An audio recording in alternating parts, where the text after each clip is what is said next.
একটা আপু এই পিকটা দিয়েছ, বলেছে আপু এটা কিভাবে করে। এইটার কাটিং এত সহজ, এত সিম্পল, যেটা বলে বোঝাতে পারবো না।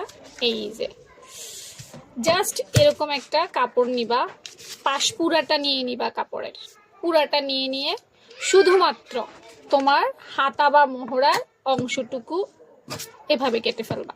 এই তোমার হাতা বের হওয়ার জন্য যতটুকু কাপড় লাগে আর কি। হ্যাঁ, এখান থেকে এখানে যদি ধরো তুমি হাতার মোহরা জামাতে 7 ইঞ্চি দাও, তাহলে এখানে আড়াভাবে 7 ইঞ্চি কেটে দিবা, 6 ইঞ্চি দিলে 6 ইঞ্চি কেটে দিবা, শুধু এই কর্নার থেকে এই কাপড়টুকু কেটে ফেলে দিবা, বাস।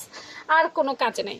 এরপর এইখানে একটা কুচি বসাবা, কুচির আবার ফিতা বসাবা, আর এই দুই দিক দিয়ে তোমার হাতা ঢুকবে।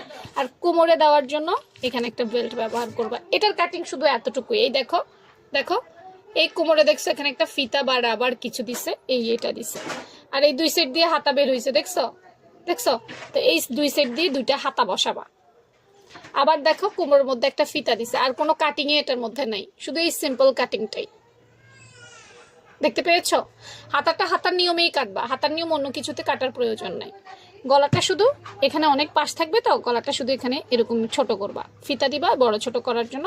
আর এই দুই জায়গায় দুইটা হাতা বসাবা, হাতা হাতার নিয়মে থাকবে, কোমর কোমরের নিয়মে থাকবে।